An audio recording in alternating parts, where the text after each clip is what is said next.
आज गुजरात के दौरे पर रहेंगे प्रधानमंत्री मोदी। 4 चुनावी जनसभाओं को करेंगे संबोधित। प्रत्याशी के समर्थन में करेंगे वोट की अपील। 3 राज्यों के चुनावी दौरे पर जेपी नड्डा। बिहार, मध्य प्रदेश और गुजरात का दौरा। 4 चुनावी जनसभाओं को करेंगे संबोधित राष्ट्रीय अध्यक्ष जेपी नड्डा। गृह मंत्री अमित शाह का यूपी दौरा। आज बरेली, बदायूं, सीतापुर और लखनऊ में भरेंगे चुनावी हुंकार। जनसभा को सफल बनाने में जुटे कार्यकर्ता। बिहार के चुनावी दौरे पर रहेंगे आज राजनाथ सिंह। 2 चुनावी जनसभाओं को करेंगे संबोधित। बीजेपी प्रत्याशी के लिए मांगेंगे वोट। 3 जिलों के दौरे पर आज मुख्यमंत्री योगी आदित्यनाथ। मैनपुरी, एटा और फिरोजाबाद में करेंगे रोड शो। प्रत्याशी के समर्थन में वोट मांगते आएंगे नजर। प्रियंका गांधी का मुरैना दौरा। आज संध्या के गढ़ में चुनावी हुंकार भरेंगे प्रियंका। विशाल जनसभा को करेंगे संबोधित। आप देख रहे हैं के न्यूज, खबरों का सारथी।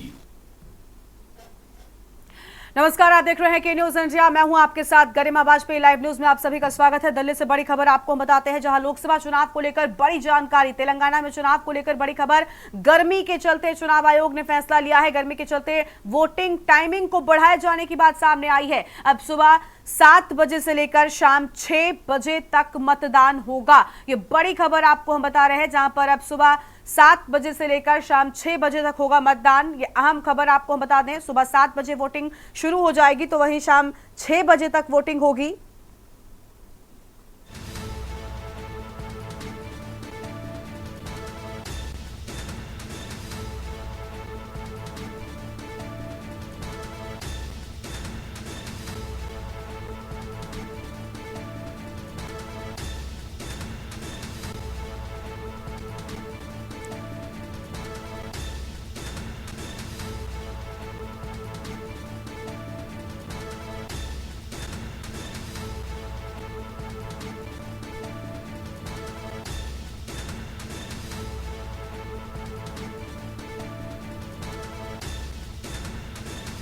तो यह अहम खबर आपको हम बता दें।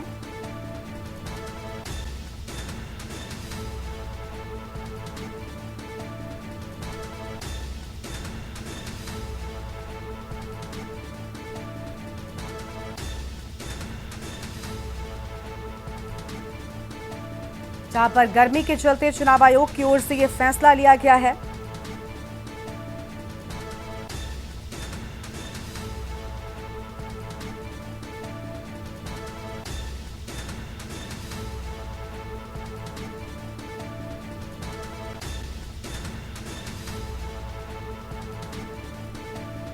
और चुनाव की टाइमिंग में ये बड़ा बदलाव हुआ है। गर्मी के चलते चुनाव आयोग की ओर से ये फैसला लिया गया। बड़ी जानकारी आपको हम बता रहे हैं। और गर्मी के चलते वोटिंग टाइमिंग को बढ़ाया गया है।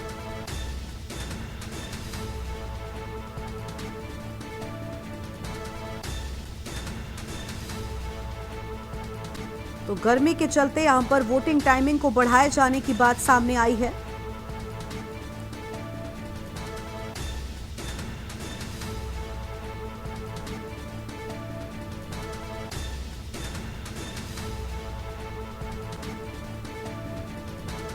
अब सुबह 7 बजे से लेकर शाम 6 बजे तक तेलंगाना में वोटिंग होगी।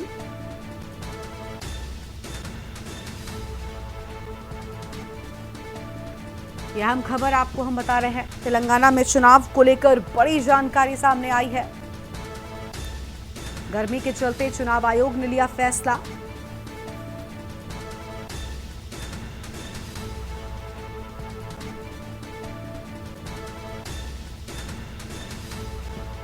ये बड़ी जानकारी आपको हम बता दें। लोकसभा चुनाव को लेकर अहम खबर।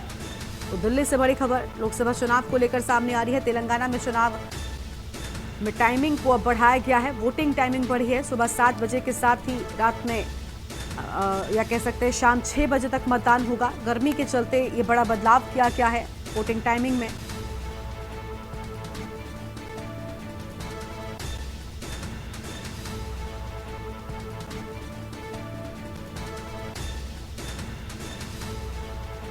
तो ये बड़ी जानकारी आपको हम बता दें, जहां पर गर्मी के चलते ये बड़ा कदम उठाया गया है। सुबह 7 बजे से लेकर शाम 6 बजे तक होगी वोटिंग।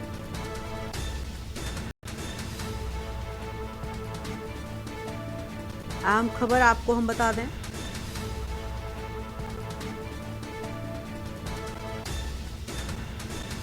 और इसी खबर पर दिल्ली से हमारे साथ हमारे संवाददाता प्रवीण गुप्ता जुड़ चुके हैं। प्रवीण, तेलंगाना में वोटिंग के समय को बढ़ाया गया है, लोगों को 1 घंटा अतिरिक्त दिया गया ताकि जो वोट हैं वो ज्यादा से ज्यादा पड़े, मतदान प्रतिशत बढ़े, और गर्मी के चलते बताया गया है कि ये बड़ा कदम उठाया गया है।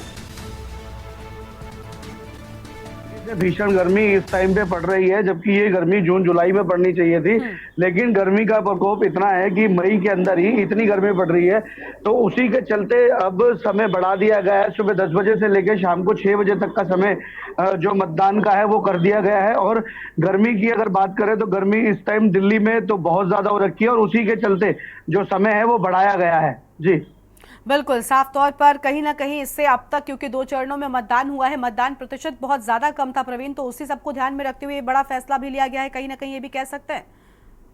जी हाँ, इस बात के इसमें इसके ये कहने में कोई दो राय नहीं होगा, क्योंकि आज का जो टेम्परेचर दिल्ली के अंदर जो टेम्परेचर चल रहा है वो 35 से 40 के बीच का चल रहा है, और उसी चिलचिलाती गर्मी के अंदर वोटिंग करना बड़ा ही मुश्किल होगा। लोग घर से नहीं निकलेंगे, लोगों को घर से निकलने में समस्याओं का सामना करना पड़ेगा। गर्मी की वजह से वोटिंग भी कम होगी, और गर्मी की वजह से जो लोग वोट करना चाहते हैं वो घरों से नहीं निकलेंगे। इसीलिए सुबह 10 बजे से लेकर शाम को 6 बजे तक का टाइम कर दिया गया है, क्योंकि 4 बजे का जो समय होता है वो शाम का समय होता है, और उस टाइम पे थोड़ी सी गर्मी कम हो जाती है। बात करें हम 12 बजे से लेकर 3 बजे तक की, तो 12 बजे से लेकर 3 बजे तक गर्मी का प्रकोप इतना होता है कि जो सेल्सियस है वो 40 से 42 डिग्री तक होता है। इसीलिए समय मतदान का बढ़ाया गया है। जी बिल्कुल, साफ तौर पर मतदान का समय बढ़ाए जाने की बात सामने आई है, देखना है इस पर कितना असर देखने को मिलता है। बहुत शुक्रिया प्रवीण आपका हमारे साथ जुड़ने के लिए और अहम जानकारी साझा करने के लिए। तो लोकसभा चुनाव को लेकर ये बड़ी जानकारी आपको हम बता दें, यह अहम खबर।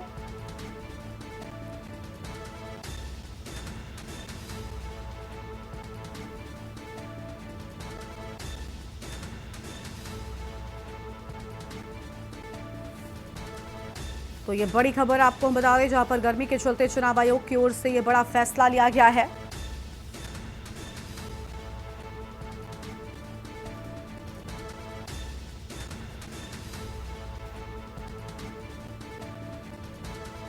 और दिल्ली से बड़ी जानकारी आपको हम बता रहे हैं, लोकसभा चुनाव को लेकर ये बड़ी जानकारी।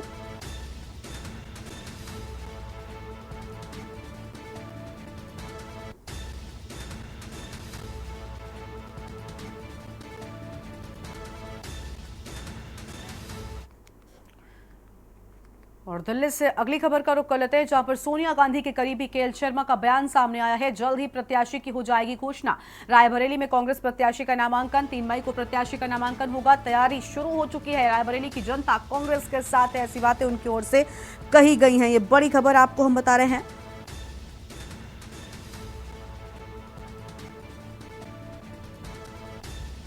तो ये अहम खबर आपको हम बता दें, जहां पर रायबरेली में कांग्रेस प्रत्याशी का ऐलान जल्द ही, और 3 मई को प्रत्याशी का नामांकन होगा। इस सब को लेकर बड़ी खबर आपको हम बता रहे हैं, यह हम बातें सामने आई हैं। रायबरेली की जनता कांग्रेस के साथ है, ऐसा कहना है।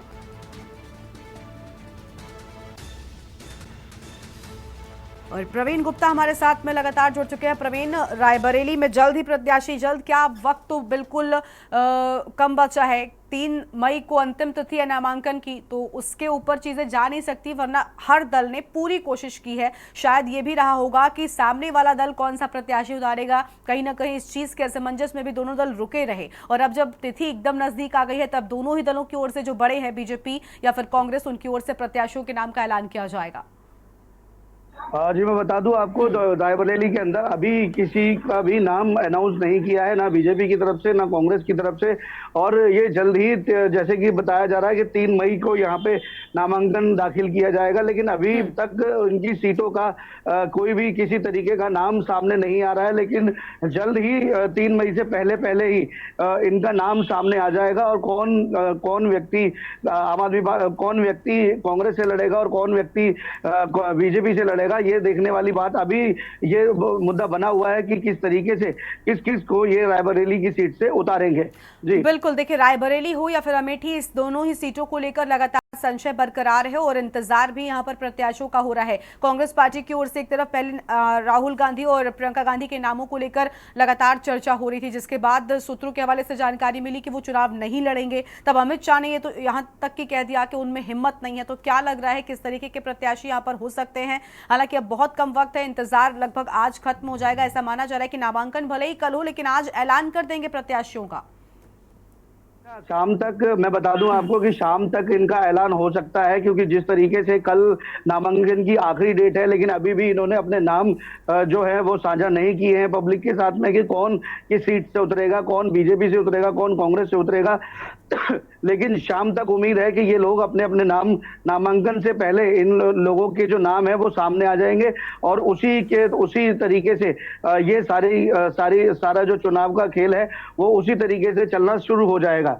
जी बिल्कुल, साफ तौर पर तो जल्द ही प्रत्याशियों की घोषणा हो जाएगी। देखना होगा किस पार्टी की ओर से किस प्रत्याशी को चुनावी मैदान में उतारा जाता है। बहुत शुक्रिया आपका हमारे साथ जुड़ने के लिए और अहम जानकारी साझा करने के लिए। तो सोनिया गांधी के करीबी के एल शर्मा का बड़ा बयान सामने आया है, जहां पर उन्होंने साफ तौर पर कहा कि 3 मई को प्रत्याशी का नामांकन होगा। बड़ी जानकारी आपको हम बता रहे हैं।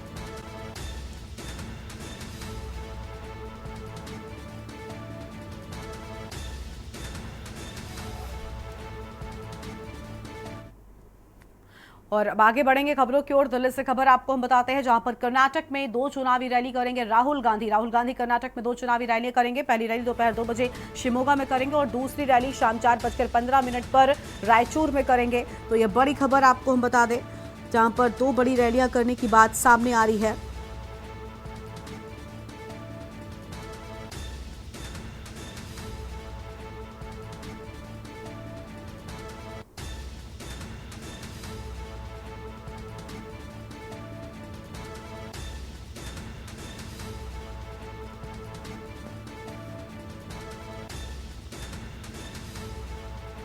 तो ये अहम जानकारी आपको हम बता दें, जहां पर कर्नाटक में 2 चुनावी रैलियों को संबोधित किए जाने की बात सामने आई है।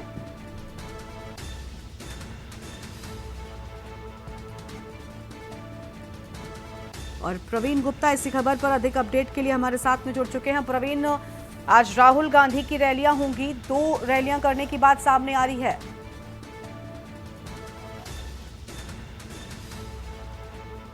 अंदर राहुल गांधी रैली करेंगे। एक रैली का टाइम 2 बजे का है और दूसरी रैली का टाइम 4:15 बजे का है। राहुल गांधी जो कर्नाटका में जो रैली करने जा रहे हैं वो पूरे तरीके से पूरे जोश के साथ में उनको संबोधित किया जाएगा और कर्नाटक की जनता भी उनको पूरा सपोर्ट कर रही है। रैली के अंदर भव्य स्वागत भी उनका किया जाएगा और उसी के साथ साथ जो कर्नाटक की जनता है वो भी बढ़ चढ़ के उसके अंदर हिस्सा ले रही है। जी बिल्कुल, साफ तौर पर यहाँ पर पूरी जो जनता है वो भी उत्साहित नजर आ रही है, क्योंकि कर्नाटक में जिस तरीके से कांग्रेस पार्टी ने कहीं ना कहीं मजबूती बनाई वो भी नजर आ रहा है और चुनाव से पहले राहुल गांधी पूरी तरीके से यहाँ पर एक्टिव भी नजर आ रहे हैं। जी हाँ, पूरे तरीके से मैं बता दूं आपको, राहुल गांधी जो है कर्नाटक के अंदर ये कोई पहली रैली नहीं है। उन्होंने पहले भी यहाँ पे कई सारी रैलियां की हैं और उसी के साथ साथ कर्नाटक की जो जनता है वो उनको पूरा प्यार देती है और वो चाहती भी है कि राहुल गांधी की कांग्रेस की सीट वहां पे निकल के आए। और उसी के साथ साथ राहुल गांधी समय समय पर वहां पर रैलियां करते रहते हैं और उसी के चलते राहुल गांधी को बार बार वहां संबोधित भी किया जाता है। जी बिल्कुल, साफ तौर पर यहाँ पर पूरी तरीके से लगातार अब इंतजार कार्यकर्ताओं को राहुल के आगमन का। शुक्रिया आपका हमारे साथ जुड़ने के लिए प्रवीण और अधिक जानकारी साझा करने के लिए। तो ये बड़ी खबर, जहाँ पर आपको बता दें कि 2 रैलियां करते हुए यहाँ पर नजर आएंगे राहुल गांधी और कर्नाटक में 2 चुनावी रैलियां होंगी राहुल गांधी की। ये बड़ी जानकारी आपको हम बता रहे हैं।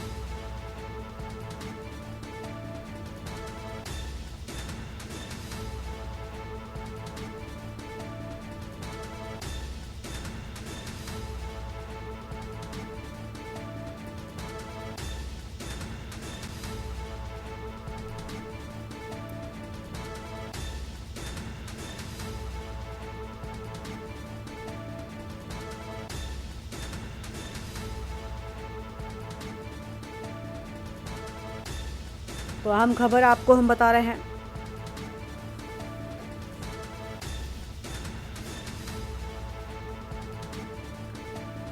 जहां 2 चुनावी रैलियों को संबोधित करते नजर आएंगे राहुल गांधी।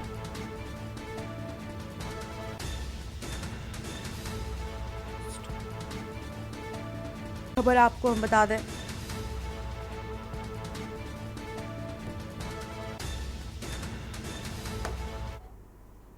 और अगली खबर दिल्ली से, जहां पर कमर्शियल सिलेंडर सस्ते हुए। 5 किलो वाले सिलेंडर 5 रुपए सस्ते, और कमर्शियल सिलेंडर आपको बता दें कि 19 रुपए हुआ था सस्ता। तेल कंपनियों ने नए रेट मंगलवार को लागू कर दिए हैं। ये बड़ी जानकारी आपको बता दें, जहां पर तेल कंपनियों की ओर से नए रेट लागू किए जाने की बात सामने आई है। तो कमर्शियल सिलेंडर सस्ते होने की बात सामने आई है।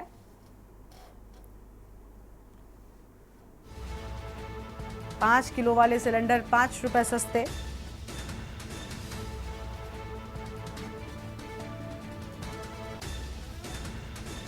दिल्ली से खबर, कमर्शियल सिलेंडर सस्ते हुए। 5 किलो वाले सिलेंडर 5 रुपए सस्ते हुए।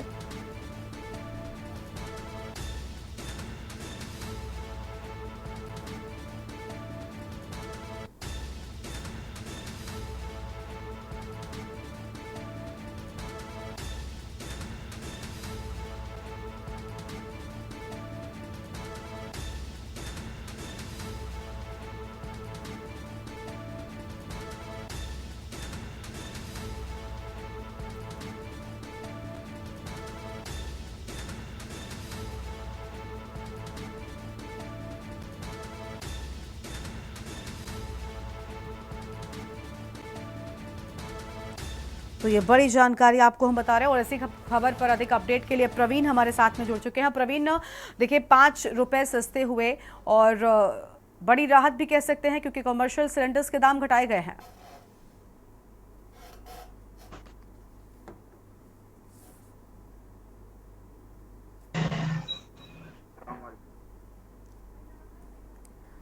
प्रवीण, आवाज मिल रही है क्या आपको?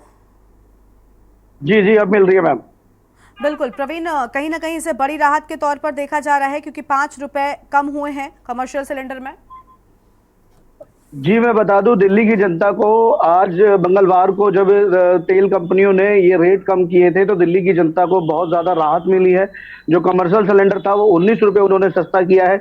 जितने भी दुकानदार हैं, जितने भी जो लोग सिलेंडर का यूज करते हैं, चाहे वो रेस्टोरेंट वाले हो या रेडी पटरी वाले हो, जो भी खाने पीने का आइटम बेचते हैं यहाँ पर, उनको बड़ी राहत मिली है। और उनको ये लगता है कि आने वाली जो सरकार है वो और भी दामों को कम करेगी। जिस तरीके से पेट्रोल के दाम यहाँ बढ़े हुए हैं, डीजल के दाम यहाँ बढ़े हुए हैं, सीएनजी के दाम यहाँ बढ़े हुए हैं, लेकिन उन सबको छोड़कर आज एक बड़ी राहत दिल्ली की जनता को मिली है, दिल्ली के रेस्टोरेंट वालों को मिली है, कि उन्होंने 19 रुपए जो बड़ा सिलेंडर है, कमर्शियल सिलेंडर है, उस पर कम कर दिए हैं। तो कहीं ना कहीं लोगों को ये बड़ी खुशी की बात है। जी बिल्कुल, साफ तौर पर बहुत शुक्रिया आपका हमारे साथ जुड़ने के लिए। यह हम जानकारी आपको हम बता दें, जहां पर 5 रुपए कम होने की बात सामने आ रही है।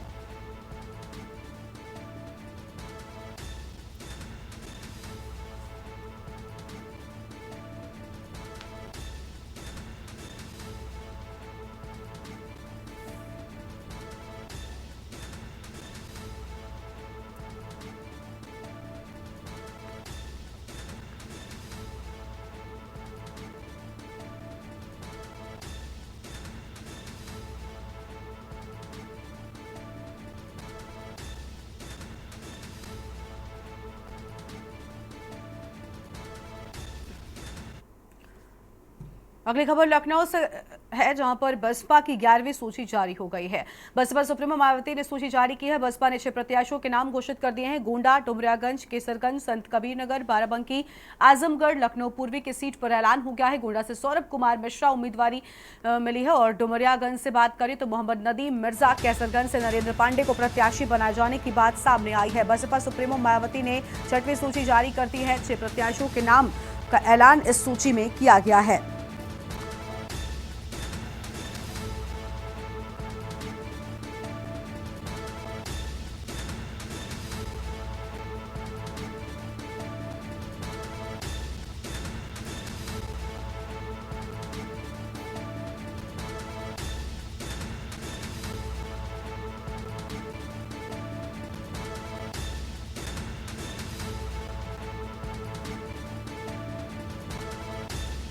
ये बड़ी जानकारी आपको हम बता दें,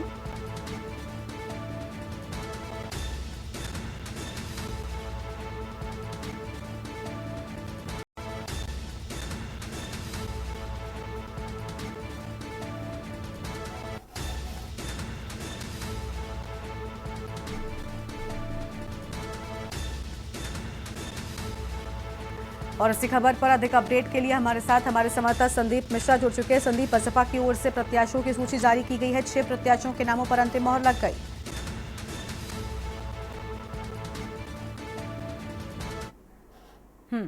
गरिमा, देखिए निश्चित तौर पे बसपा सुप्रीमो मायावती ने एक बार फिर से जो अपनी 11वीं सूची जो है वो जारी कर दी है, जिनमें 6 प्रत्याशियों के नाम हैं। यानी कि माना जा रहा है कि लोकसभा चुनाव में बसपा पूरी तरीके से 80 के 80 सीटों पर इस बार चुनाव लड़ने का जो मन बनाई थी, उसी कड़ी पे लगातार जो है अपने प्रत्याशियों को घोषणा कर रही है। बात करते हैं गोंडा से वहां पे उन्होंने अपने प्रत्याशी को उतारा है, सौरभ मिश्रा को इस बार अपना उम्मीदवार बनाया है। इसके साथ ही साथ डुमरियागंज की अगर हम बात करते हैं लोकसभा सीट की, तो वहां पर नदीम मिर्जा को जो है अपना प्रत्याशी बनाया है। इसके साथ बाराबंकी की बात करते हैं तो शिव कुमार दोहरे को अपना प्रत्याशी बनाया गया है। तो ये माना जाता है कि जिस तरीके से बसपा सुप्रीमो मायावती ने लगातार अपनी सूचियों को जो है वो जारी कर दिया है, सार्वजनिक कर दिया है। सबसे बड़ी बात यह है कि जहां एक बार इंडिया गठबंधन के साथ में कांग्रेस और सपा साथ में मिलकर लड़ रही है चुनाव, बीएसपी अलग चुनाव लड़ रही है और बीजेपी अलग चुनाव लड़ रही है, तो कहीं ना कहीं जो उन सीटें हैं वो लोकसभा की जो महत्वपूर्ण सीटें, वहां पर त्रिकोणीय सीरीज देखने को मिल सकती है। यानी कि कहीं ना कहीं जो बसपा के उम्मीदवार हैं वो कहीं ना कहीं एक बार फिर से जो है हर सीट पर अपने प्रत्याशी बसपा उतार रही है। तो ये माना जाता है कि जहां 17 सीटें कांग्रेस के पास में हैं और 63 सीटें जो हैं वो सपा के पास में हैं। उसके साथ बीजेपी के पास में जो अहम सीटें हैं उन वहां पर बीजेपी अपने उम्मीदवार उतार रहे हैं, लेकिन अब बसपा ने भी इस कड़ी में उम्मीदवार उतारा है। इसके साथ ही साथ लखनऊ पूर्वी एक विधानसभा है जहां पर आपको बता दें कि जिस तरीके से यहाँ भी सीट खाली हुई थी और ये सीट जो है टंडन जी के, आशुतोष टंडन के निधन के बाद से खाली हुई थी, इस सीट पर भी बसपा ने अपना उम्मीदवार उतारा है, जिसमें आलोक कुशवाहा को इस बार अपना उम्मीदवार जो है बसपा ने बनाया है। जी बिल्कुल, साफ तौर पर अब इन 6 प्रत्याशियों के नाम सामने आ चुके हैं। शुक्रिया आपका संदीप हमारे साथ जुड़ने के लिए और हम जानकारी साझा करने के लिए। तो बसपा ने 6 प्रत्याशियों के नामों पर अंतिम घोषणा जो है वो कर दी है। लेकिन संदीप बने रहिएगा हमारे साथ में, हम आगे भी आपसे अपडेट लेंगे। बड़ी जानकारी आपको हम बता रहे हैं इस वक्त की अहम खबर, जहाँ पर गोंडा, डुमरियागंज और बाराबंकी, आजमगढ़, लखनऊ पूर्वी की सीट पर प्रत्याशियों के नाम का ऐलान बीएसपी सुप्रीमो की ओर से कर दिया गया है। ये बड़ी जानकारी आपको हम बता रहे हैं।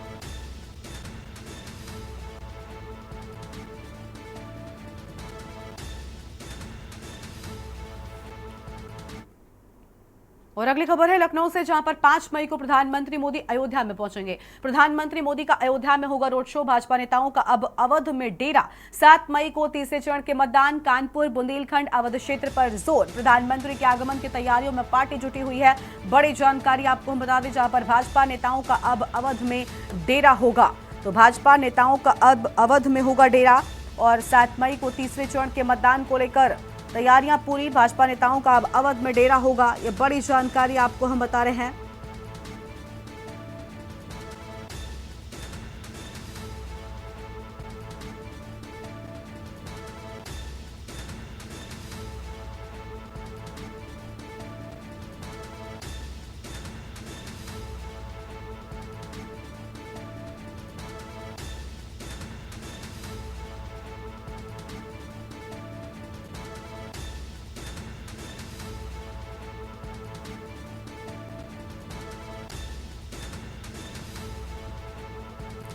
और संदीप मिश्रा लखनऊ से हमारे साथ में लगातार बने हुए हैं। संदीप, भाजपा नेताओं का अब अवध में डेरा देखने को मिलने वाला है। 7 मई को तीसरे चरण के मतदान होंगे। पूरी जानकारी क्या है?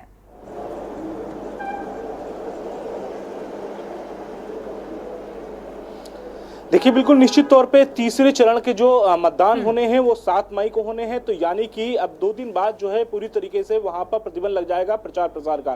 तो जो जोर होगा वो पूरी तरीके से अब जो है अवध क्षेत्र में होगा। यानी कि अब जो शीर्ष नेतृत्व है भारतीय जनता पार्टी का, जो कभी पश्चिमी उत्तर प्रदेश की तरफ रुख किया था और उसने वहां पर 2 चरणों के मतदान होने के बाद से अब वहां से धीरे धीरे जो है रुख करते अवध की तरफ बढ़ रहा है। तो यही अगर बात करते हैं तो प्रधानमंत्री 5 मई को जो है वो अयोध्या पहुंचेंगे, वहां पर रोड शो करते नजर आएंगे। यानी कि जो भाजपा के जो प्रत्याशी हैं लल्लू सिंह, उनके साथ समर्थक में रोड शो करते हुए नजर आएंगे। इसके साथ अहम बात यह है कि जिस तरीके से यहां पर सभी प्रत्याशी लगातार पहुंच रहे हैं। आज जो है देर शाम जो है अमित शाह भी पहुंचेंगे, गृह मंत्री अमित शाह पहुंचेंगे, जो कि संगठन के साथ में अपने पदाधिकारियों के साथ में एक बड़ी बैठक करते हुए भी नजर आएंगे। तो ये माना जा रहा है। बिल्कुल, कि यानी अब तीसरे पूरी चरण के तरीके से साथ-साथ भाजपा का नेता आने वाले चुनावों को लेकर तैयार नजर आ रहे हैं। शुक्रिया संदीप आपका अधिक जानकारी साझा करने के लिए। तो यह अहम खबर आपको बता दें, जहां पर 5 मई को प्रधानमंत्री मोदी अयोध्या में पहुंचेंगे। देखिए, अवध में अब भाजपा के दिग्गजों का डेरा देखने को मिलने वाला है। भाजपा नेताओं का अवध में डेरा होगा, प्रधानमंत्री का भी अयोध्या में रोड शो होगा। बड़ी जानकारी, 7 मई को तीसरे चरण के मतदान होंगे, इसके बाद 13 मई को चौथे चरण के मतदान होंगे। बड़ी जानकारी आपको हम बता रहे थे।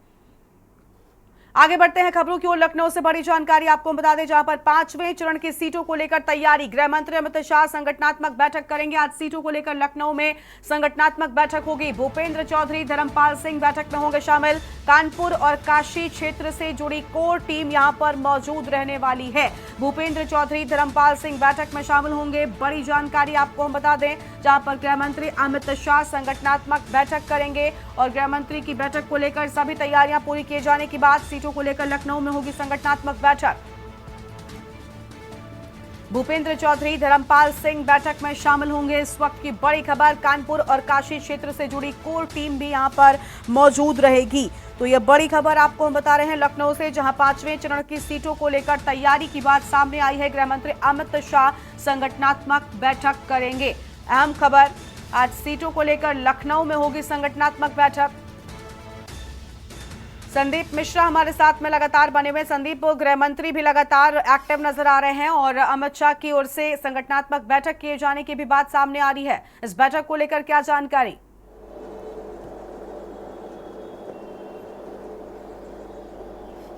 बिल्कुल, देखिए, निश्चित तौर पे गरिमा, जिस तरीके से भारतीय जनता पार्टी अपने संगठन को मजबूत करने के लिए पहले से ही तैयारी करती चली आ रही है। शायद यही सबसे बड़ी वजह है कि आज गृह मंत्री अमित शाह देर शाम पहुंचेंगे, लखनऊ पहुंचेंगे, यहां पर अपने संगठन के पदाधिकारियों के साथ में वार्तालाप करते नजर आएंगे। इसके साथ साथ प्रदेश अध्यक्ष भूपेंद्र चौधरी मौजूद रहेंगे, संगठन महामंत्री धर्मपाल सिंह मौजूद रहेंगे, साथ ही साथ में अवध क्षेत्र के जो पदाधिकारी होंगे वो मौजूद रहेंगे, कानपुर खंड के जो पदाधिकारी हैं वो मौजूद रहेंगे। तो और इसके साथ ही साथ में ये एक बड़ी बैठक होगी, संगठन की होगी, क्योंकि संगठन को कैसे मजबूत किया जाए, कैसे धरातल पर उतारा जाए और धरातल पर उतार करके कैसे इस बार जो यूपी की जो नारा है 80 की 80 सीटें जीतने का, उस नारे को कैसे आगे बढ़ाया जाए। तो तमाम तरीके के जो संगठनात्मक कार्यक्रम होते हैं उनको, इनकी रूपरेखा को तैयार करने के लिए अमित शाह बिल्कुल पूरी तरीके से यहाँ पर बैठक का जो सिलसिला है वो शुरू हो रहा है। शुक्रिया आपका संदीप हमारे साथ जुड़ने के लिए और बड़ी जानकारी साझा करने के लिए। इस वक्त की बड़ी खबर आपको बता दें, जहां पर 5वें चरण को लेकर लगातार जो तैयारियां हैं वो शुरू कर दी गई हैं। गृह मंत्री अमित शाह संगठनात्मक बैठक करेंगे। इस वक्त की बड़ी जानकारी आपको बता दें, देखिए, आज लखनऊ पहुंचेंगे भी अमित शाह और इस दौरान संगठनात्मक बैठक होगी जिसमें बड़े अहम लोगों की मौजूदगी होने वाली है। बड़ी जानकारी, 5वें चरण की सीटों को लेकर तैयारी की बात सामने आई है।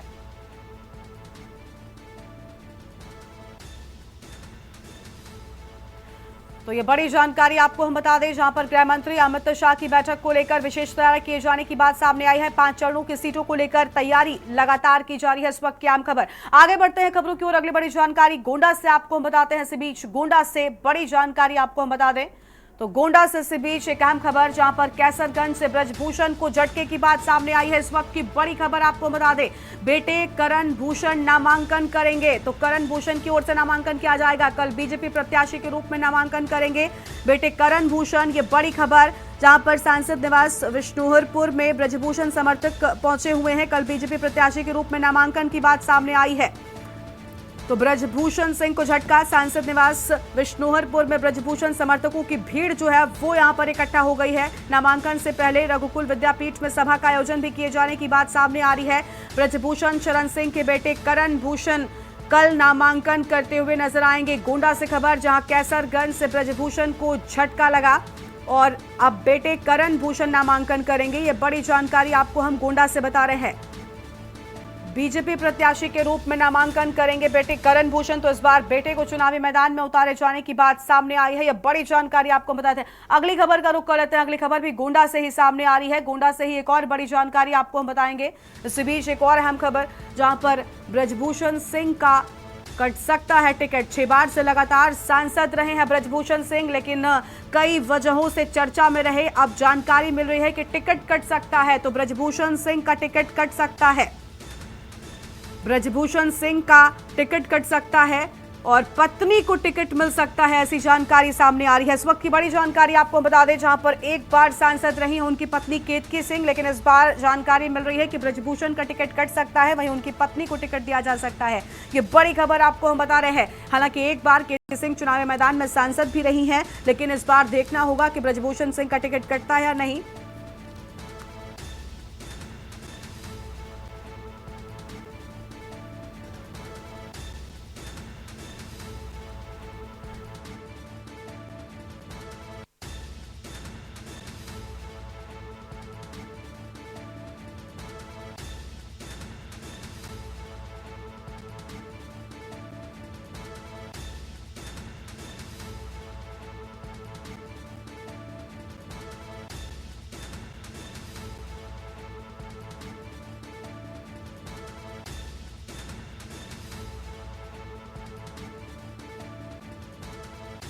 तो गोंडा से ये बड़ी जानकारी आपको हम बता रहे थे, जहां पर ब्रजभूषण सिंह के टिकट को लेकर संशय जो है वो बरकरार बना हुआ है और ऐसा माना जा रहा है कि उनका टिकट कट सकता है। उनकी पत्नी के नाम की चर्चा भी काफी तेजी के साथ में हो गई। आपको बता दें कि 6 बार लगातार सांसद रहे हैं ब्रजभूषण सिंह, लेकिन वर्तमान में काफी चर्चा में रहे। मोहसिन खान हमारे साथ में, हमारे संवाददाता जुड़ चुके हैं। मोहसिन, माफ कीजिएगा, ब्यूरो चीफ है मोहसिन, पूरी जानकारी क्या है? ब्रजभूषण के नाम को लेकर चर्चा बहुत तेजी के साथ में हो रही है। उनकी पत्नी केतकी सिंह और उनके बेटे करण सिंह का नाम भी खूब रेस में आगे चल रहा है। क्या सत्यता है और अब तक क्या जानकारी मिल पाई है आपको? जी बिल्कुल बताना चाहेंगे, जिस तरह से ब्रजभूषण की टिकट को लेकर पूरे प्रदेश में जिस तरह से एक इंतजार हो रहा था कि ब्रजभूषण का टिकट कब आएगा और कब वो नामांकन करेंगे, ऐसे में देखने वाली ये बात थी कि कल ही सूत्रों के हवाले से पता चला था कि आज टिकट उनका ब्रजभूषण का फाइनल होता है और कल के लिए वो नामांकन करेंगे। लेकिन हाईकमान ने जिस तरह से हरी झंडी दिखाकर करण भूषण की तरफ एक इशारा कर दिया है, ऐसे में यहाँ की जो हवाइयां तेज हो गई हैं और ऐसे में कल हो सकता है करण भूषण नामांकन करने के लिए तैयार रहें। जी बिल्कुल, लेकिन सूत्रों के हवाले से जानकारी ये भी मिल रही है कि उनकी पत्नी का नाम भी चर्चा में है। तो ऐसे में अब तक क्या कोई स्पष्ट रूप से जवाब मिल पाया है कि पत्नी को चुनावी मैदान में उतारा जाएगा या फिर उनके बेटे को लेकर, जो आप जैसा कि कह रहे हैं कि करण भूषण पर ज्यादा विश्वास दिखा रही है पार्टी? जी, करण भूषण पे ज्यादा विश्वास दिखा रही है पार्टी, क्योंकि जिस तरह से 6 बार सांसद रहे ब्रजभूषण को जिस तरह से टिकट कटा हुआ है, ऐसे में उनकी पत्नी कृति सिंह के ऊपर भी विश्वास जता सकती है, लेकिन सबसे ज्यादा भरोसा करण भूषण के ऊपर भरोसा जता सकती है। जी बिल्कुल, बहुत शुक्रिया मोहसिन आपका अधिक जानकारी के लिए। तो ये बड़ी खबर, जहां पर कल बीजेपी प्रत्याशी के रूप में नामांकन कर सकते हैं, ऐसी बड़ी खबर आपको हम बता रहे हैं, जहां पर एक तरफ झटका ब्रजभूषण सिंह को लगने की बात सामने आ रही है, क्योंकि जिस तरीके से लगातार वो चर्चा में रहे, सुर्खियों में रहे, इसके बाद टिकट कटने की आशंका नजर आ रही है। अब कल इस पूरे मामले पर जो स्थिति है वो साफ हो जाएगी। लाइव न्यूज में एक छोटे से ब्रेक के लिए आप रुक रहे हैं। आप देख रहे हैं के न्यूज, खबरों का सारथी। नमस्कार, मैं हूं आपके साथ यशी शुक्ला। लाइव न्यूज में एक बार फिर से आप सभी का स्वागत है। लखनऊ से खबर आपको बता देते हैं, जहां पर 2 जिलों के दौरे पर ब्रजेश पाठक, बरेली और हमीरपुर दौरे पर रहेंगे ब्रजेश पाठक। 12 बजे इनवर्टीज यूनिवर्सिटी में करेंगे जनसभा। 3 बजे हमीरपुर में जनसभा को संबोधित करेंगे। बरेली और हमीरपुर दौरे पर रहेंगे ब्रजेश पाठक।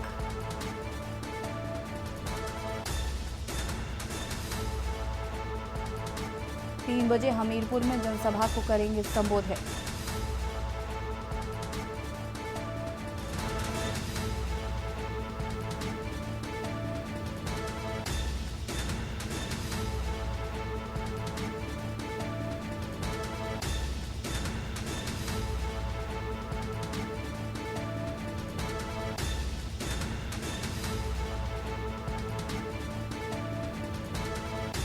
दो जिलों में करेंगे जनसभा। बड़ी खबर आपको हम बता रहे हैं, 12 बजे इनवर्टीज यूनिवर्सिटी में करेंगे जनसभा।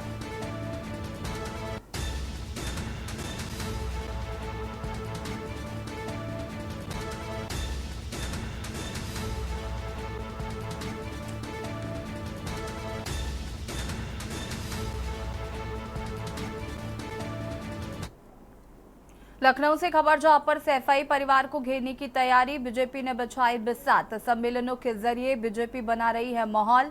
कन्नौज, मैनपुरी, आजमगढ़, फिरोजाबाद, बदायूं पर रणनीति बनाकर काम कर रही है बीजेपी। आपको बता दें कि ओबीसी एससी नेताओं को सपा के गढ़ में उतारा गया है। एमपी के सीएम के भी लगाए जा रहे हैं कार्यक्रम। दोनों डिप्टी सीएम की भी लग रही है ड्यूटी।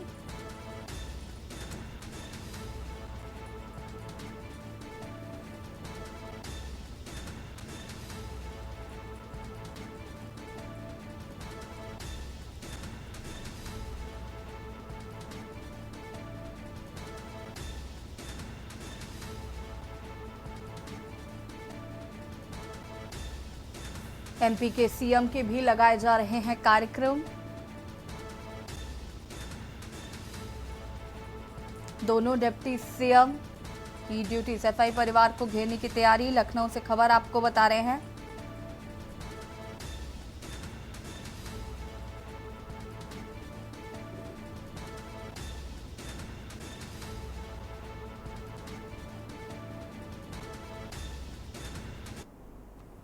और सीधे आपको ले चलते हैं गुजरात, जहां पर प्रधानमंत्री नरेंद्र मोदी क्या कुछ कह रहे सुन लेते हैं। और इसलिए आज कांग्रेस गरीब को नफरत करने लगी है। आज एससी, एसटी, ओबीसी इनको नफरत करने लगते हैं और ये बात कांग्रेस को बर्दाश्त नहीं हो रही है। भाइयों बहनों, कांग्रेस एससी, एसटी, ओबीसी को बहुत नाराज है। उनकी वोट बैंक चली गई है और इसलिए हम नई साजिश रच रहे हैं। उन्हें नई साजिश रची है। साथियों,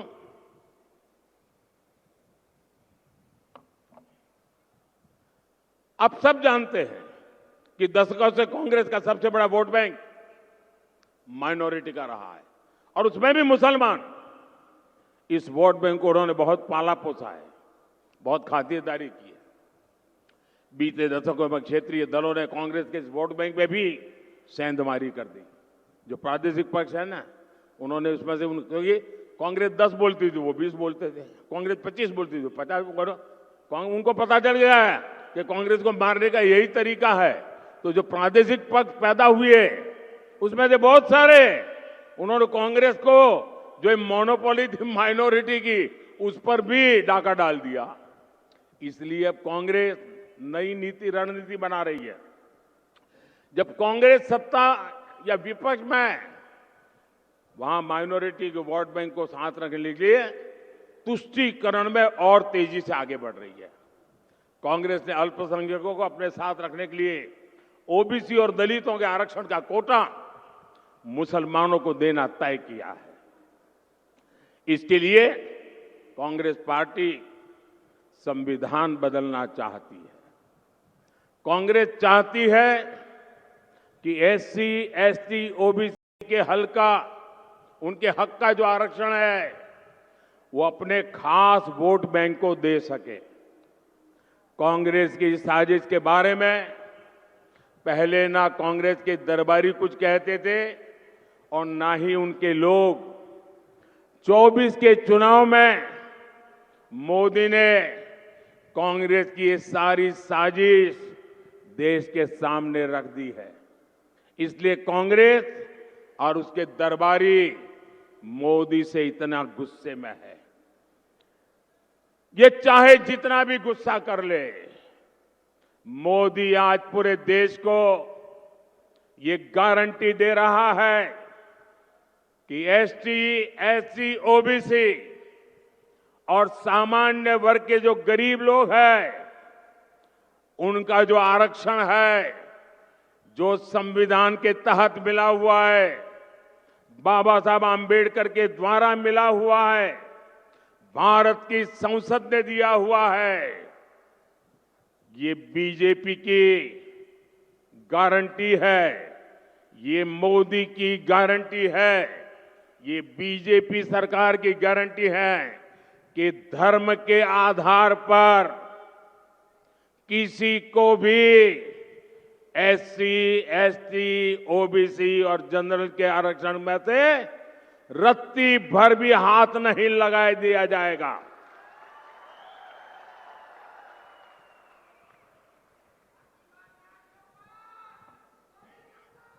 मैं जरा आज सरदार साहब की भूमि से इस शाही परिवार को चुनौती देता हूं। सरदार साहब ने जिंदगी दी थी, अब मैं उनका स्मरण करके दे रहा हूं। मैं सरदार साहब की भूमि से शाही परिवार के शाहजादों को चुनौती देता हूं। मैं सरदार साहब की भूमि से पूरी कांग्रेस को और उनके चट्टे बट्टों को चुनौती देता हूं। मैं उनकी पूरी इकोसिस्टम को चुनौती देता हूं। और मेरी 3 चुनौतियां हैं और मैं मीडिया को भी चुनौती देता हूं। जिन शब्दों में मैं कह रहा हूं, उस शब्दों में छाप करके दिखाइए।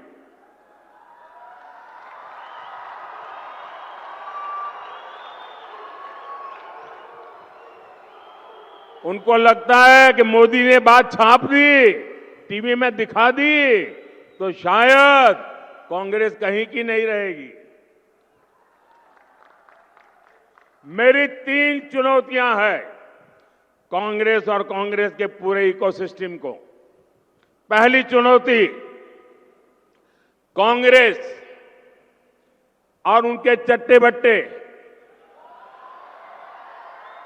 देश को लिखित में गारंटी दें कि वो संविधान बदलकर धर्म के आधार पर मुसलमानों को आरक्षण नहीं देंगी, देश को बांटने का काम नहीं करेगी।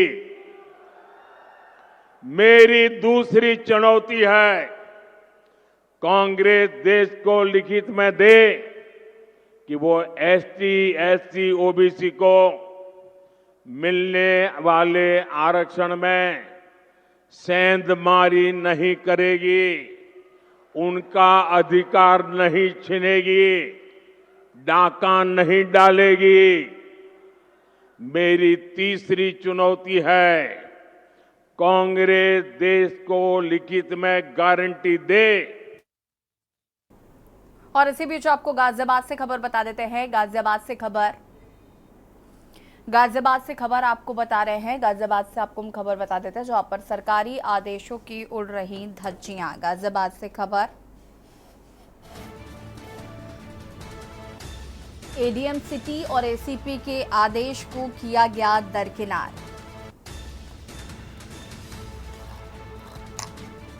स्कूल के गेट पर न्याय के लिए धरने पर बैठे पेरेंट्स, बच्चों को न्याय के लिए बैठी दादी माँ। स्कूल बच्चों को दूसरे स्कूलों में कर रहा है शिफ्ट। इसी स्कूल में बच्चों को पढ़ाने की मांग की जा रही है। गाजियाबाद से खबर, सरकारी आदेशों की उड़ाई जा रही धज्जियां। एडीएम सिटी की भी बात नहीं सुनी जा रही। स्कूल के गेट पर न्याय के लिए धरने पर बैठे पेरेंट्स, स्कूल के गेट पर न्याय के लिए धरने पर बैठे हैं पेरेंट्स। स्कूल बच्चों को दूसरे स्कूल में कर रहा है शिफ्ट। इसी स्कूल में बच्चों को पढ़ाने की जा रही है मांग।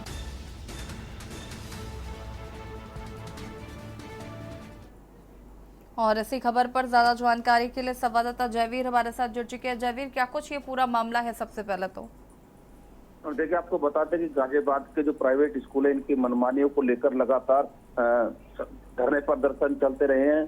ऐसा ही मामला जो गाजियाबाद का देहरादून पब्लिक स्कूल है, जो सेक्टर 23 संजय नगर में स्थित है। इस विद्यालय में कुछ बच्चे जो पढ़ते थे, उनको यह विद्यालय अपनी दूसरी ब्रांच जो गाजियाबाद के ही मधुबन बापू धाम में पड़ता है, वहां पर जबरन शिफ्ट कर रहा है, जिसको लेकर पिछले कई दिनों से लगातार विवाद चल रहा था। इस विवाद में जब ये मामला सरकारी अधिकारियों तक पहुंचा तो अधिकारियों ने भी स्कूल को निर्देश दिए थे कि बच्चों को यहीं पर पढ़ाया जाए, ना कि दूसरे ब्रांच में शिफ्ट किया जाए। उसके बावजूद भी विद्यालय प्रबंधन ने जो सरकारी आदेश थे, उन सभी आदेशों को दरकिनार किया।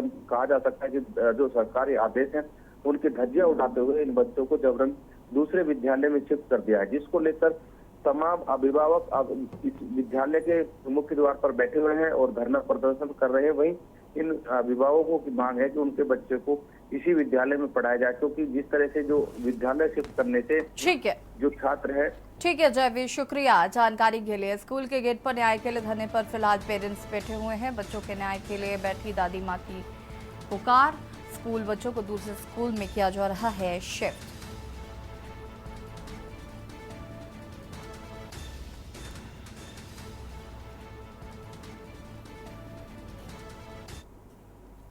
लखनऊ से खबर आपको बता देते हैं, जहां पर 16 वर्षीय नाबालिग से दरिंदगी।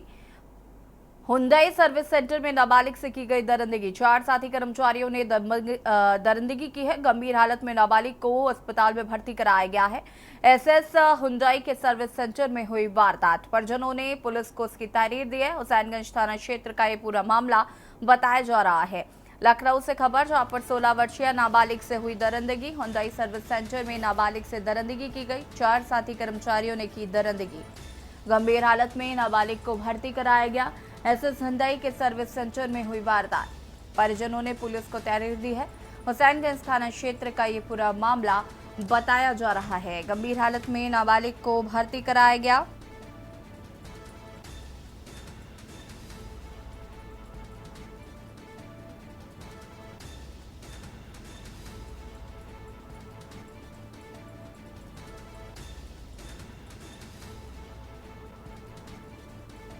हुंडई सर्विस सेंटर में नाबालिग के साथ की गई दरिंदगी।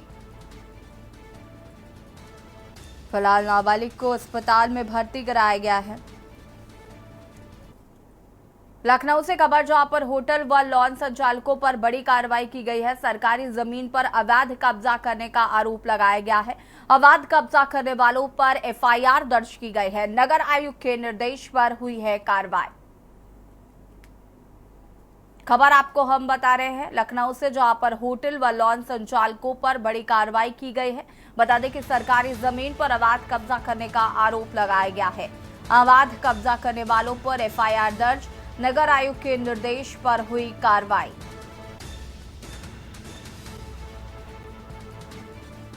नगर आयुक्त के निर्देश पर हुई कार्रवाई।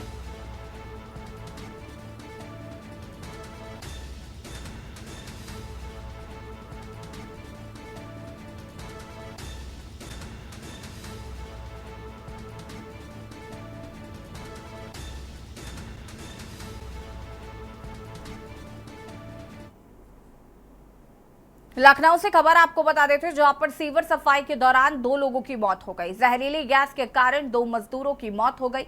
नगर विकास मंत्री ने मामले का संज्ञान लिया है। मामले में 2 इंजीनियर निलंबित हुए हैं। सहायक अभियंता मुनीश अली निलंबित, अवर अभियंता गुडलक वर्मा निलंबित। कार्यदायी संस्था स्पल लिमिटेड के खिलाफ एफआईआर दर्ज। शहीद स्मारक के सामने रेजिडेंसी के पास की यह घटना बताई जा रही है। सहायक अभियंता, अवर अभियंता गुडलक वर्मा निलंबित।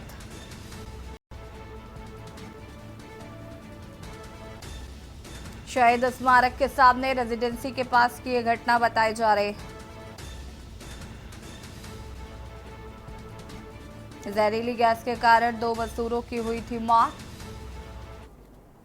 लखनऊ से खबर, जहां पर लगातार गर्मी का बढ़ रहा है सितम। अस्पतालों में बढ़ने लगी है मरीजों की भीड़। बता दें कि लोक बंधु अस्पताल के बाहर लगने लगी भीड़। डायरिया, उल्टी, वायरल फीवर का शिकार हो रहे हैं लोग। बच्चों की संख्या में भी लगातार हो रहा इजाफा। डॉक्टर ने सावधानी बरतने के निर्देश दिए हैं। हीट वेव से बचने के डॉक्टरों ने दिए हैं सख्त निर्देश। दोपहर 12 बजे से शाम 4 बजे तक घर में रहने की अपील की है। जरूरी काम होने पर ही घर से बाहर निकले। डॉक्टर अजय शंकर त्रिपाठी ने यह हिदायत दी है कि अगर जरूरी काम ना हो तो घर पर ही रहें। हीट वेव से खुद को बचाएं, नहीं तो बीमार होने का खतरा लगातार बढ़ रहा है।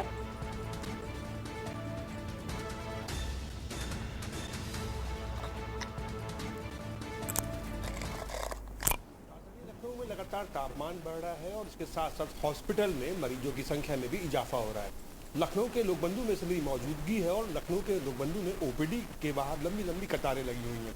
हमारे साथ बात करने के लिए डॉक्टर अजय शंकर जी हैं। जानेंगे कि किस तरीके की व्यवस्था हॉस्पिटल में की गई है स्वास्थ्य विभाग के आदेश के बाद। सर, किस तरीके की व्यवस्थाएं की गई, क्योंकि ओपीडी में बाहर लगातार लंबी लंबी कतारें देखने को मिली और लोगों की जो बीमार हो रहे हैं उनकी संख्या में इजाफा हो रहा है। क्या व्यवस्था है सर, किस तरीके से लोकबंधु में की जा रही है? नमस्कार। निश्चित रूप से इस समय पिछले 1-2 हफ्ते से भीड़ में काफ़ी बढ़ोतरी हुई है। उसकी वजह से हम लोगों को भी ध्यान देने में थोड़ा वो लग रहा है। काउंटर हम लोगों ने इसमें बढ़ा दिए हैं। काफ़ी काउंटर करवा दिया गया है कि काउंटर जो हैं लोग उधर गायनी का 3-4 काउंटर और बढ़ा दिया गया है, क्योंकि महिलाएं भी काफ़ी आ रही थी, प्रेग्नेंट महिलाएं हैं। तो काउंटर जब बढ़ जाता है तो थोड़ी सी भीड़ में कमी आती है, लेकिन निश्चित रूप से करीब 2-2.5 हज़ार लोग आ रहे हैं। तो और जैसे आपने देखा होगा पैथोलॉजी में भी रिपोर्ट लेने के लिए और बारकोड लेने के लिए इस समय हर विभाग में ही ओवरलोड हुआ है। सारे लोग ज़्यादा से ज़्यादा लोग मतलब काफ़ी मरीज़ आ रहे हैं अभी ये ओपीडी में। और 25-30 मरीज़ जो है हमारे पास अभी भी जो डिहाइड्रेशन, डायरिया, वोमिटिंग के मरीज़ भर्ती हैं। तो सबसे है कि ये इस समय बहुत सतर्क होकर बाहर जाएं, बाहर की चीज़ें न खाएं, घर का ही बना हुआ खाना खाएं, पानी खूब पीते रहें। जब भी घर से निकले तो पानी खूब पी के निकले, और खाली पेट न निकलें और इस हीट वेव से बचाव करें अपने को। इस समय जो वीकनेस आ रही है, पेट में दर्द हो रहा है, वोमिटिंग है, डायरिया है, इस तरीके से लगभग अक्सर मरीज जो है, अधिकतर मरीज ये शिकायत कर रहे हैं। निश्चित रूप से जैसे ही इस तरीके की शिकायत हो तो डॉक्टर से संपर्क करें। पीएससी, सीएससी, जिला अस्पताल, हर जगह डॉक्टर उपलब्ध हैं और वहाँ पे जाके अपने को दिखाएं और विधिवत इलाज कराएं। अगर कोई टेस्ट की ज़रूरत है, इन्वेस्टिगेशन होता है तो ठीक से इलाज करा लेने से जल्दी इसकी रिकवरी हो जाती है, नहीं तो लेट हो जाता है तो दिक्कत हो जाती है। सर, सबसे ज़्यादा जो पेशेंट्स हैं, किस पेशेंट का ग्राफ सबसे ज़्यादा है? कौन से ऐसे पेशेंट आ रहे हैं जिनका ग्राफ बहुत ज़्यादा है सर यहाँ पे? देखिए, निश्चित रूप से इस समय जो गर्मी वाले मरीज़ हैं, जो पेट दर्द का बताया मैंने कि कमज़ोरी लेकर, पेट दर्द लेकर, वोमिटिंग लेकर, इस तरीके से समस्या ज़्यादा दिख रही है और ये टेम्परेचर की वजह से है। टेम्परेचर और अभी और आगे आने वाले समय में और भी आना है, आगे आना है। तो सब लोगों से वही है कि घर का खाना खाएं, बाहर की एकदम बासी चीज़ एकदम ना खाएं और जितना हो सके पानी खूब पिएं, तो इससे बचाव हो सकता है। देखिए, बिल्कुल जिस तरीके से डॉक्टर साहब ने साफ तौर पर ये गाइडेंस दी है कि पानी ज़्यादा से ज़्यादा पिएं और बाहर जो जाने से बचे। 12 बजे से लेकर 3 बजे तक जो टाइम है उसमें हीट वेव ज़्यादा होती है, जिससे लोगों को बीमार अपनी जल्दी चपेट में ले लेता है। भरत सेठी, के न्यूज़ इंडिया। कानपुर से खबर आपको बता देते हैं, जहां पर शॉर्ट सर्किट से स्वीट हाउस में लगी आग। सरसौल एनएच किनारे स्थित है साहू स्वीट हाउस। महाराजपुर थाना क्षेत्र के सरसौल कस्बे की घटना। स्थानीय लोगों ने दमकल को इसकी सूचना दी है। 11 दुकानें जलकर हुई खाक। देर रात की बताई जा रही है पूरी घटना।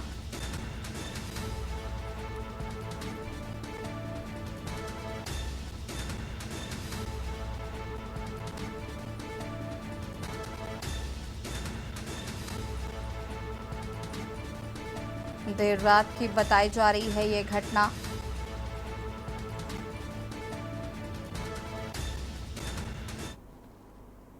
कानपुर से खबर, जहां पर विश्वविद्यालय के छात्रों का वीडियो हुआ वायरल। छात्रों ने पुलिस पर मारपीट का आरोप लगाया है। विरोध कर रहे छात्रों को पुलिस ने गिरफ्तार कर लिया।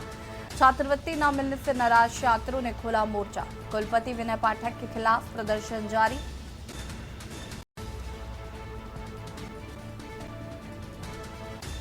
छात्रों ने पुलिस पर मारपीट का आरोप लगाया है।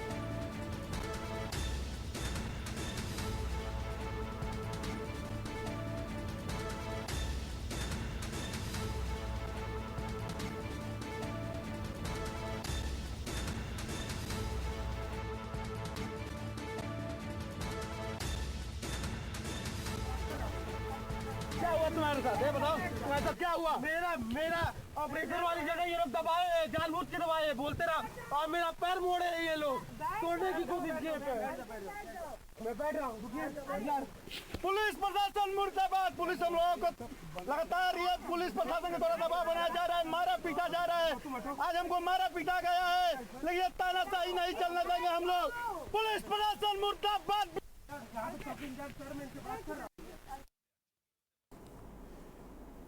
बदायूं और बरेली दौरे पर आज अखिलेश 2 चुनावी जनसभाओं को करेंगे संबोधित। बता दें कि बदायूं में आदित्य यादव के समर्थन में जनसभा करेंगे। बरेली में नीरज मौर्य के समर्थन में करेंगे जनसभा। शाम 4:45 पर इटावा के लिए होंगे रवाना। खबर आपको बता रहे हैं बदायूं से, जहां पर बदायूं और बरेली दौरे पर आज अखिलेश यादव रहेंगे। 2 चुनावी जनसभाओं को करेंगे संबोधित। बरेली में नीरज मौर्य के समर्थन में जनसभा करेंगे और आदित्य यादव के समर्थन में करेंगे जनसभा। शाम 4:45 पर इटावा के लिए रवाना होंगे अखिलेश। 2 जिले के दौरे पर आज अखिलेश यादव चुनावी जनसभा को करेंगे संबोधित।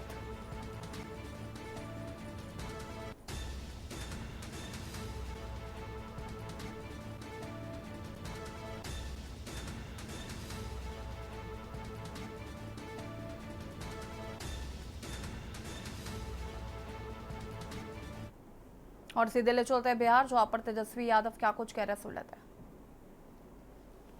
वो तो जो बूथ पे जो पोलिंग एजेंट बैठता है वो बता देगा कि इस बूथ पे इतना वोट पड़ा।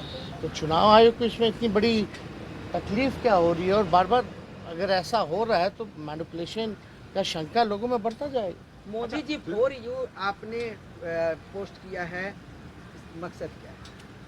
मोदी जी फॉर यू आपने पोस्ट किया है। माँ नहीं बोल पाते महंगाई का, गरीबी का ग नहीं बोल पा रहे हैं, बेरोजगारी का ब नहीं बोल पा रहे हैं।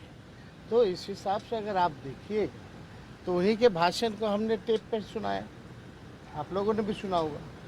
उसमें वो जब 14 में चुनाव लड़ रहे थे तो क्या बोलते थे, गैस सिलेंडर को ज़रा प्रणाम करके निकल आके जी। उस समय 400 था, अभी 1400।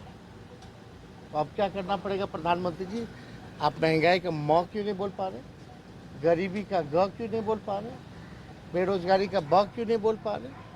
तो अब तो ना नौकरी के बारे में बात करते हैं, ना बिहार के विशेष राज्य के दर्जे के बारे में बात करते हैं, ना महंगाई के बारे में, ना गरीबी के बारे में, ना विकास का भी बोल पा रहे। तो कहीं ना कहीं से ये सवाल तो हम पूछेंगे। एक सवाल और है। एक सवाल है, चिराग पासवान ने कहा है कि आरक्षण के मुद्दे पर जिस तरीके से आपने प्रारूप लगाए हैं, माफी मांगे नहीं तो कानूनी कार्रवाई। कौन सा केस करने की बात करे, एकदम करे, खुल के करें। आप लोगों ने वीडियो देखा, करें, हम तो स्वागत करते हैं। हम कहाँ झूठ बोल रहे हैं, गुमराह वो कर रहे हैं कि वो झूठ बोल रहे हैं। हमने तो उन्हीं की बात को दोहराया है। अगर करना है तो स्वागत है, बड़े भाई हैं, कर सकते हैं, क्यों नहीं करें। हम तो चाहे करें, दूध का दूध पानी का पानी हो जाएगा। इन सब और लाइव न्यूज में फिलहाल इतना ही। देखते रहिए के न्यूज इंडिया। नमस्कार। आप देख रहे हैं के न्यूज, खबरों का सारथी।